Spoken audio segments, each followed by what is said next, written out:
তো প্রিয় শিক্ষার্থী বন্ধুরা, তোমরা প্রায় দীর্ঘ 2টা বছর বরিশাল সরকারি মডেল স্কুল অ্যান্ড কলেজে একাদশ এবং দ্বাদশ শ্রেণীর শিক্ষার্থী ছিলে। সেই উপলক্ষে তোমাদের আজকে ফেয়ারওয়েলের দিন তোমরা এসেছো। তোমাদের সবাইকে ধন্যবাদ। এই পরীক্ষার এই সময়টা খুব গুরুত্বপূর্ণ, আগামী দিনই পরীক্ষা আছে তোমাদের, তো সময় বেশি নাই, তাই তোমাদের উদ্দেশ্যে মাত্র 3টা কথা বলবো। প্রথম কথা হচ্ছে, পরীক্ষার আগের রাত্রে পরের দিনে যে পরীক্ষা, ওই পরীক্ষাটা নিয়ে ভালো করে প্রস্তুতি নেবে, অন্য পরীক্ষা মাথায় আনবে না।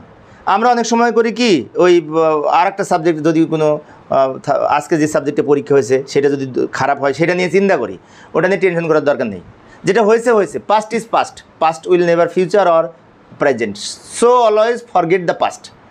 সামনের দিন কী করবো সেটা হচ্ছে মুখ্য বিষয়। সেই জন্য তোমাদের আগামীকালের প্রস্তুতি আজকে ভালো করে নিবে।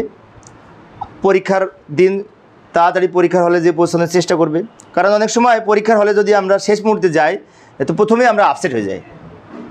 সেজন্য পরীক্ষার সুস্থভাবে পরীক্ষার হলে প্রয়োজনীয় কাগজপত্র, এডমিট কার্ড, রেজিস্ট্রেশন কার্ড সহ যা কিছু আছে সব ঠিকঠাক করে নিয়ে পরীক্ষার হলে পরীক্ষা শুরু হওয়ার আধা ঘন্টা আগে যেয়ে পৌঁছাবে, কমপক্ষে আধা ঘন্টা আগে।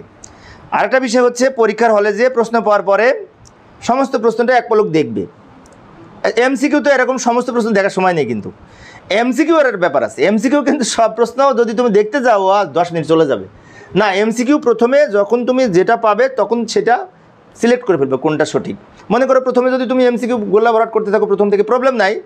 আর যদি মনে করো একসাথে সুন্দর করে আমি সবগুলা ঠিক করে গোলা ভরাট করবো, এই কাজটা করবে না, কারণ অনেক সময় একটা নিয়ে অনেক চিন্তা করতে হয়। সেজন্য যে কটা প্রথমে হবে ওইগুলো বৃত্ত ভরাট করে ফেলবা। বৃত্ত ভরাট করার সময় একটু সেন্সিটিভলি দেখবা যে সঠিকভাবে করছো কিনা। অনেক সময় ক উত্তর আমরা ভুলে খ করে ফেলি, তখন পস্তানি হয়। তো এই বিষয়টা খেয়াল রাখতে হবে। আচ্ছা, পরীক্ষার হলে এমসিকিউ পরীক্ষা দেওয়ার পরে একটু রিল্যাক্স হবা, তারপরে সিকিউ লেখা শুরু করবা। সিকিউ লেখা শুরু করার পরে তখন সিকিউ যখন লিখবা তখন কিন্তু টোটাল প্রশ্নটা এক পলক পড়বা। টোটাল প্রশ্নটা এক পলক পড়বা। পড়ার পরে কোনটা কোনটা তুমি পরীক্ষা সহজ মনে হবে সেগুলো সিলেক্ট করবা। তারপরে সহজটা থেকে শুরু করবা। সেটা হতে পারে 1 নম্বর, হতে পারে 7 নম্বর, হতে পারে 5 নম্বর। তারপরে সুন্দর করে লেখার পরে পরীক্ষার শেষ যখন হবে, শেষ হওয়ার আগে 5 মিনিট আগে তোমরা 5 মিনিট হাতে রেখে লেখা শেষ করবা।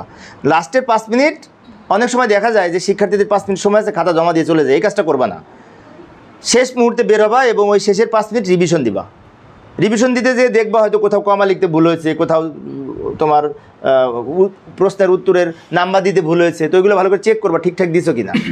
এইটা করার পরে সবার শেষে খাতা সুন্দরভাবে জমা দিয়ে খাতা আবার রোল নাম্বার, রেজিস্ট্রেশন নাম্বার ওগুলো আরেকবার চেক করবা, কারণ এগুলো ভুল হলে আবার রেজাল্ট উইথ হেল থাকে। আর পরীক্ষার হলে সবসময় ভালো আচরণ করবা। শিক্ষকরা যদি কখনো কোনো বিষয় সম্পর্কে তোমাকে বলে তো সরি বলে, সরি স্যার এই ভুলটা আর হবে না কখনো, এইভাবে করবা। কখনো তর্ক বিতর্ক যাবে না শিক্ষকদের সাথে। আর পরীক্ষা দেওয়া শেষে পরের দিন বাসায় এসে পরের পরীক্ষার প্রস্তুতি নিবা। ওই পরীক্ষা নিয়ে ওই খাতাপত্র যা আছে বই থেকে টেবিল থেকে সরাই রাখবা, ওই নিয়ে আর টেনশনই নাই। এইভাবে যদি তোমরা ভালো করে পরীক্ষা দাও ইনশাল্লাহ ভালো হবে। কি ঠিক আছে? তো তোমাদের পরীক্ষা ভালো হোক। তোমরা দীর্ঘদিন প্রায় 2টা বছর আমাদের কাছে পড়েছো। এই আইসিটি বিষয়টা তোমাদের আমি সায়েন্স আর্টস কমার্স 3 গ্রুপের মিলে পড়িয়েছি। তো এখানে সায়েন্স আর্টস কমার্স 3 গ্রুপের স্টুডেন্ট তোমরা আসো। তো তোমাদের জন্য দোয়া রইল। তোমাদের পিতামাতা সবার প্রতি আমার সালাম এবং শ্রদ্ধা রইল। তোমাদের দীর্ঘায়ু এবং সুস্বাস্থ্য কামনা করি। আর এই পড়ার মাঝে বিভিন্ন সময় যদি আমাদের কোনো ভুলভ্রান্তি হয় সেটা শিক্ষকদের, তোমরা সব শিক্ষকের পক্ষ থেকে তোমাদের কাছে আমি বিশেষ করে সেটা ক্ষমা সুন্দর দৃষ্টিতে দেখবা। আর আমাদের পক্ষ থেকে তোমাদের কোনো অপরাধ নাই। ছাত্ররা শিক্ষকের কাছে কোনো অপরাধ করে না। ছাত্ররা যদি শিক্ষকের কাছে কোনো অপরাধ করেও শিক্ষকরা আমরা সে মন দিল থেকে ক্ষমা করে দিই, এটা কোনো ব্যাপার না। তো যাই হোক, তোমরা ভালো মানুষ হও, ভালো ফলাফল অর্জন করে প্রতিষ্ঠানের মুখ উজ্জ্বল করো, এই প্রত্যাশায় ধন্যবাদ সবাইকে। খোদা হাফেজ।